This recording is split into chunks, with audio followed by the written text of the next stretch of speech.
Indira Gandhi National Open University presents a program for the students of Master of Journalism and Mass Communication, Master of Journalism and Electronic Media and Postgraduate Diploma in Journalism and Mass Communication titled Communication Concepts for Beginners Part 1, Program Code MAJMC, MAJEM and PGJMC. Course code MJM020. The presenter of the program is Dr. Shikha Rai, Associate Professor, School of Journalism and New Media Studies, IGNOU. Let's listen to the program.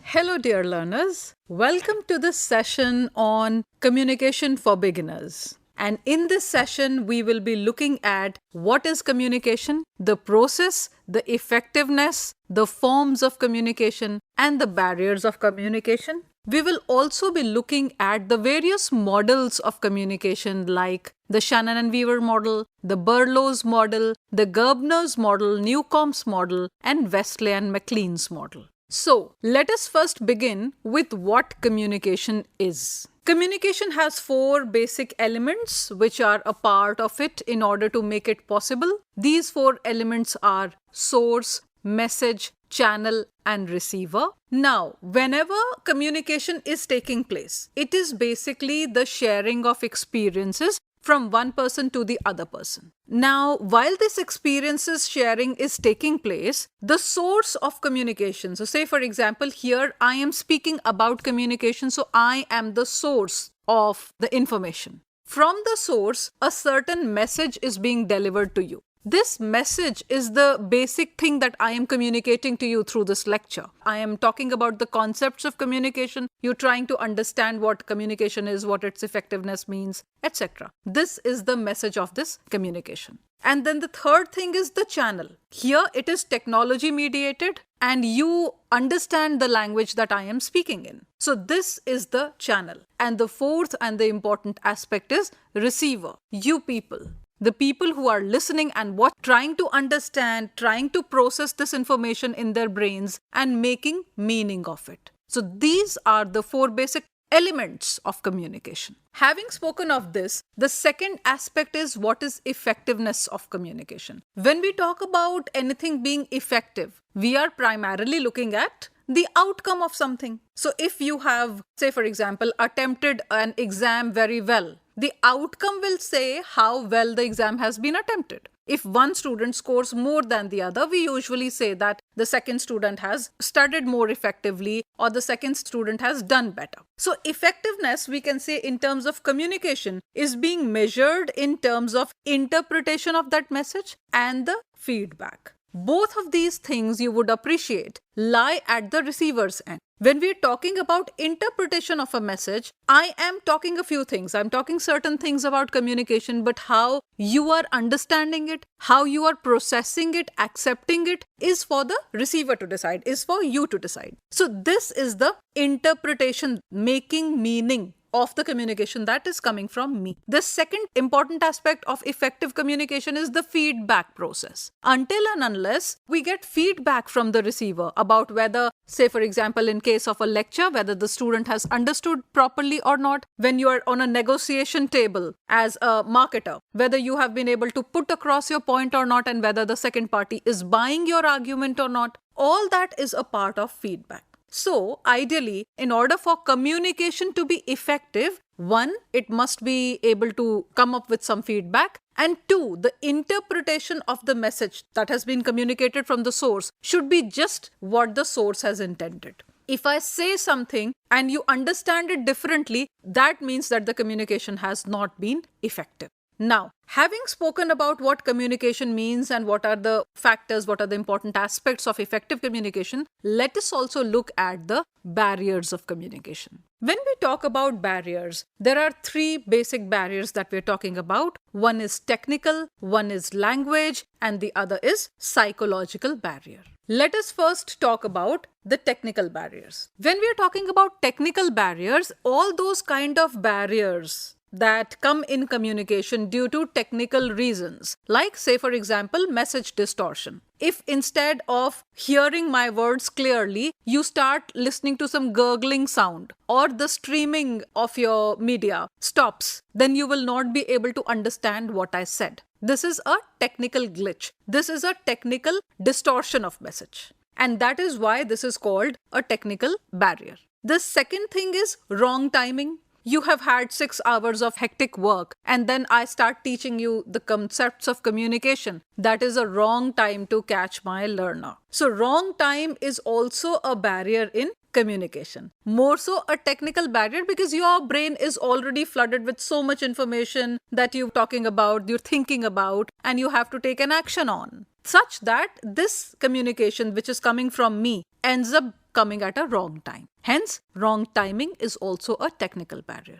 And the third is information overload. When already you're thinking of something else and I start teaching you some concept of communication, it becomes communication overload, because the capacity of anyone to take up information is limited. After a certain point of time, there is a saturation, and then there is less and less retention. So this is why information overload is also termed as a technical barrier for communication. The next aspect of these barriers of communication are the language barriers. When we talk about language barriers, there are two things that we must keep in mind as communicators. One is the vocabulary. Like when we talk in journalism, it is very often said that if you throw your reader to the dictionary, the reader will throw you out of the job. So you do not have to make your communication very complicated. The simpler your communication is in any framework, in any context, the better the chances of it being successful or being more effective or getting the desired outcome. So one thing is, do not throw your reader or your listener to the dictionary. And the second is semantics. The meaning of the word semantics is to make meaning. So if I am teaching you something and you are understanding something which is contrary to what I have explained, then it is a language barrier. So creation of meaning, how you're making use of words and what kind of meaning it is these use of words is creating for the listener or the viewer, the receiver,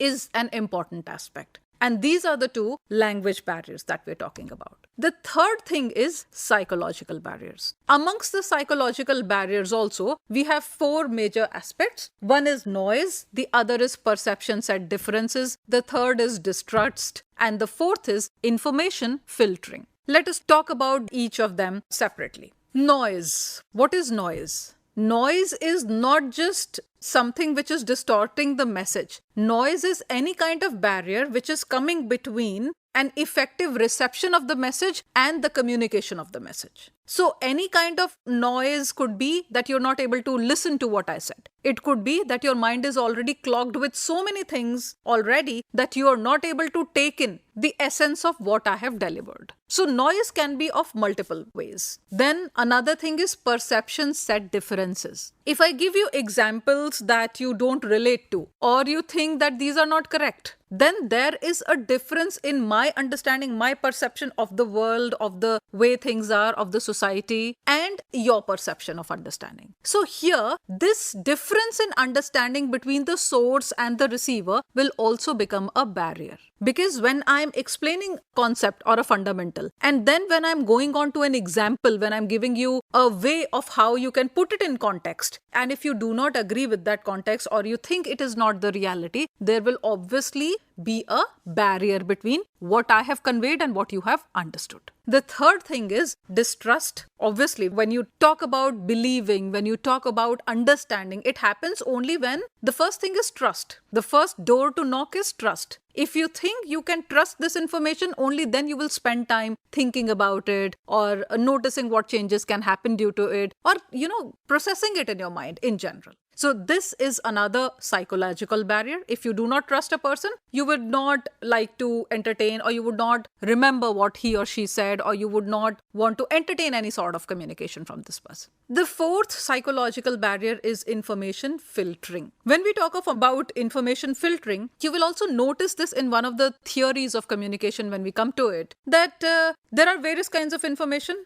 but we like to expose our brains to only few kind of informations or nuggets that are available around us. And which are those which we select? These are the ones which are in accordance to our preconceived notions, beliefs, values, how we've been brought up, etc. So there are multiple personality factors that will help you decide what you would choose. It's like if you go to a restaurant and there is a menu card in front of you. Out of so many items that are listed on the menu card, you choose 2 or 3. Now, which are those 3 or which are those 2? Those are the ones that you find more palatable, which you find tastier, which you think are healthy, or which are according to your interest. Similarly, when you open the day's newspaper, or when you browse through the TV channels, you stop on that program which you think is interesting. So this is what we mean by information filtering. You filter out the rest of the dishes in the menu card. You filter out the rest of the news items in the newspaper, or you filter out all the other channels on the TV and stick to one which you like, which you find interesting, which you think can be useful to you. So this is the process of information filtering. So the obvious question would be, why am I placing it in a psychological barrier? Because psychologically speaking, if I believe that women should not work outside their homes, then whatever you are communicating to me about the empowerment of women, or women making their voices heard, or breaking the ceiling, or earning, or being a decision maker is all a waste. Because the information filtering process has started just when the communication started. So since I do not believe that women should go out into the world and be economically independent, I would negate every other information in context of this that I have been given. This is why information filtering is a psychological barrier of communication. So I hope with this you have understood what communication is, what effective communication is, and what are the barriers of communication. The next part of this lecture talks about the models of communication. And let us go one by one. The first model that we will be talking about is Harold Lasswell's model. This is a very famous model, and it basically started coming into the social scientists' purview and context when the theory of limited effects came up. As in, earlier it was thought that media cannot be challenged. Media is a talisman. Media is a magic multiplier. It was also thought that media can do whatever it wants to do to the audiences, and the audiences will not be able to do anything with it. So the effect that media wants to create, it will be able to create. But Harold Lasswell's model speaks something different. And this was the time when social scientists, communication scientists were looking at limited effects of communication. So media is not all powerful. Media does not wield all the power over the receivers, over the listeners, over the viewers of communication. So audiences have their own brain and they exercise it too, and they make their own decisions based on it. Harold Lasswell's model said, who says what, to whom, in which channel, and with what effect? Now, this is a beautiful model. Let us dissect this. Who says? The source of information. What? The message. To whom? The receiver. In which channel? Channel is one of the 4 elements of communication. And with what effect? So the beauty of this model was that this was the first time in social sciences that somebody was talking about effects. The kind of effect a certain communication would have on the audiences will make it effective or ineffective, will decide whether you're reaching only 6% of the population or 96% of the population with your message. So this is the whole idea of Harold Lasswell's model. And the uniqueness of this model was that it was talking about the effects of media content on the public, on the audiences. The second model was Shannon and Weaver's model, and this was a mathematical model. Shannon and Weaver were 2 mathematicians, and they were working on their own mathematical concepts when they came across this, and it became so popular as a model of communication that they are now well-respected names in the world of communication as well. So this model says there is a source. The source encodes the message, and through a channel, it sends it to the receiver, where it is getting decoded. Meanwhile, at any of these steps, while it is encoding or while it is getting converted into a message, or the channel has a problem, at any stage, if noise enters, it breaks the communication process. So this noise enter in various ways. Maybe what I want to convey to you is not what I have encoded properly. So there is an encoding problem there. So that is a noise. From encoding, when we talk about the channel, the way I am communicating to you by means of a video, but probably you do not have access to videos, you do not have access to internet or digital media. Again, it becomes a barrier in communication. Then, other than that, the channel and the decoder, what I have said and what you have understood, when there is a difference between these two, that is also a kind of noise. Like we discussed this when we were talking about effective communication. So this makes communication ineffective. This is also a kind of noise. And then when you have heard what I have said, say for example, you are a communication student and I start teaching you astrophysics. Now that is something, the fundamentals of which you will not be able to follow. That again is noise for you. So these two social scientists, Shannon and Weaver, they came up with this concept of noise entering the communication process, the entire process of communication, and how noise affects the process of communication. So this was the second model. Then we had the third model, which is called the Berlow's model. Now, Berlow worked on the 4 components of communication that we initially talked about: the source, message, channel, and receiver. These are the 4 elements of communication. He spoke about the uniqueness of each of these elements and what each of these elements comprise. So say for example, when we talk about the source of communication, we say that the source will have source, say for example, in this case is me. The source will have certain kinds of communication skills, will have certain kind of an attitude towards the subject that one is talking about, certain kind of knowledge, certain kind of social system, certain kind of culture.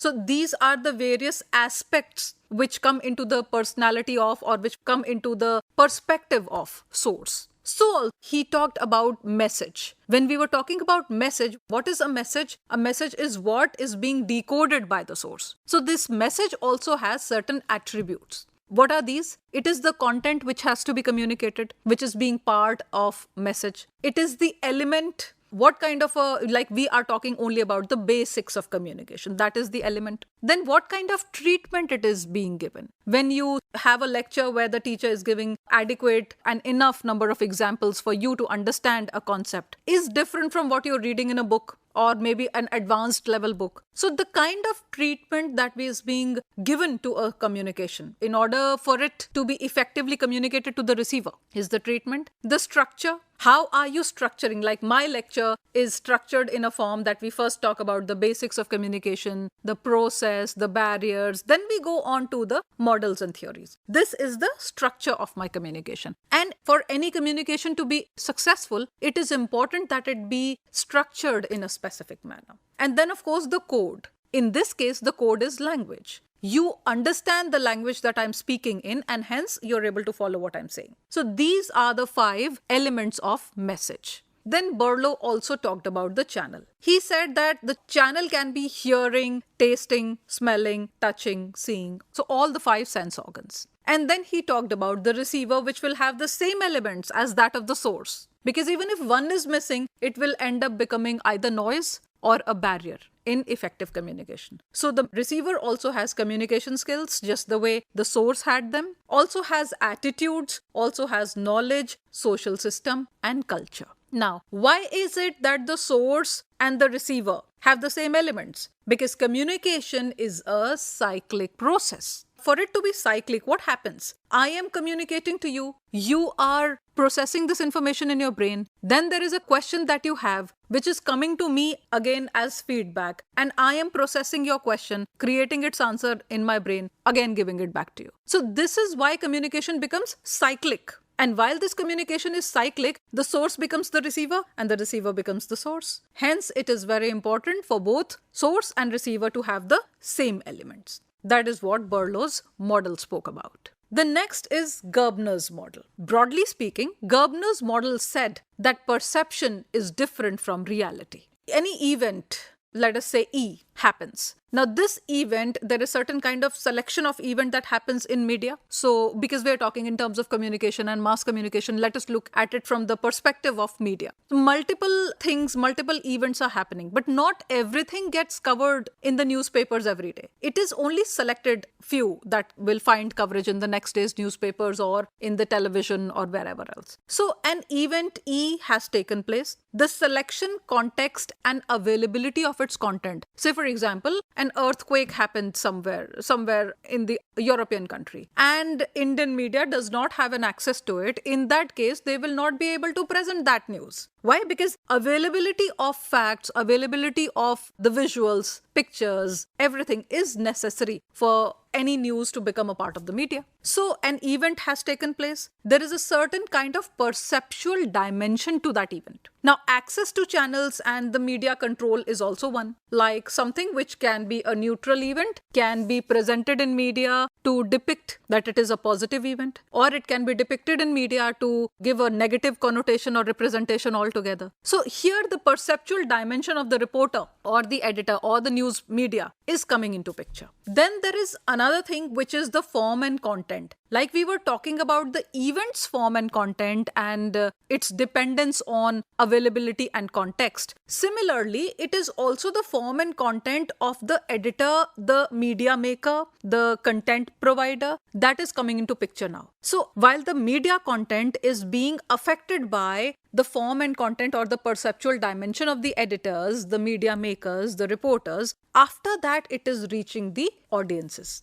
So the receiver's perception of the event that has taken place is not neutral. The event that had taken place was neutral, but the way it is now being perceived by the audience is through the rose-colored glass that the media has provided. Where if it has given it a negative tone, it will be seen by the receiver with negative connotations. And if it has been given a positive tone, it will be seen as a positive reality by the receiver. So Gerbner said that perception is always different from reality. What you see is not happening. What is happening is different from reality. That was George Gerbner's model. And the next model that we're going to discuss now is the Newcomb's model. I'm sure you must be finding these models really interesting. When you see in around you, when you see in the social context, you would see that these models are actually getting emulgated. Models are actually being made use of. You can see them happening around you. Talking of the Newcomb's model, it talked about three factors, A, B, and X. And the model said that the internal relations of two people, now A and B can be two individuals and X can be an object or an idea or another individual, it can be anything. So internal relations of A and B are interdependent. And the equilibrium would exist if A and B have similar attitudes towards X. Just to give you a very neutral example, suppose X is a cafe. I am A and you are B. If I like this cafe X, and you like this cafe X, then there will be a greater probability that our meeting point can be this cafe. Alternatively, if I like X and you do not like X, either we will meet less or we will move away from X. So the interdependence of relations between two individuals A and B will depend on X. I took the example of a very common cafe. X can be something very important in a person's life. It could be your opinion about the current government. It could be your opinion about the kind of careers that are emerging and what you should do as compared to what your parents tell you to do. So if there is a mismatch in that, the two individuals will drift across. There will be less communication. So this is the equilibrium model of Newcomb. The next model is Westley and McLean's model, which talks about existence of filtering mechanism in news. Like when I was talking about George Gerbner's model also, I said that many things are happening around us all the time. Out of these many things, media picks those which it has confirmed sources of the content that has happened, of visuals, of the facts that have happened, and only then and which suit its policies. So out of, say, for example, 100 events that have happened, only 50 get selected by a certain media house to be presented to the audiences. Now, out of these, there are various levels of filtering that keep taking place. So this filtering mechanism is happening. Once the reporter has covered it, it comes to the sub-editor's desk and they sieve to see which are the ones that will find a space in the news channel or the news pie and which will be just thrown out. Then out of that, the way a story is being written, the kind of slant or angle or turn that you will give to that story, whether it is in connivance with the media policy of your media house or not, those kind of editings are taking place. An event that has happened is not exactly the way it has happened which is getting covered. It is going through certain kind of filtering mechanisms at various levels, and these filtering mechanisms are multiple. You have a sub-editor or a copy editor in a newspaper, and then it goes on to the editorial desk. Then there is a news editor to look at it. Final copy is being checked by the senior heads of the newspaper. And then you decide what is going as news in the newspaper for the next day. So this is what Westley and McLean pointed at, that there are various kind of filtering mechanisms. So an event which is E can turn into E1 or E2 or E3 depending upon the levels of filtering that it has undergone. So this was Westley's and McLean's model of communication. So with this, I hope that you have understood the basic concepts of communication, of what is effective communication, what are the various models and theories, and you would also start observing it in your usual lives around you whenever you see media and information that is generated by media, or whenever you are creating media for various media platforms and social platforms. Thank you all very much. Join me again for another session. Thank you. You were listening to a program titled Communication Concepts for Beginners Part 1, Program Code MAJMC, MAJEM and PGJMC, Course Code MJM020. The presenter and content coordinator of the program was Dr. Shikha Rai, Associate Professor, School of Journalism and New Media Studies, IGNOU. The program was technically supported by P.P. Sharma, edited by Sadan Lal, and produced by Santosh Kumar Pandian. This program was brought to you by Electronic Media Productions Center of Indira Gandhi National Open University, New Delhi.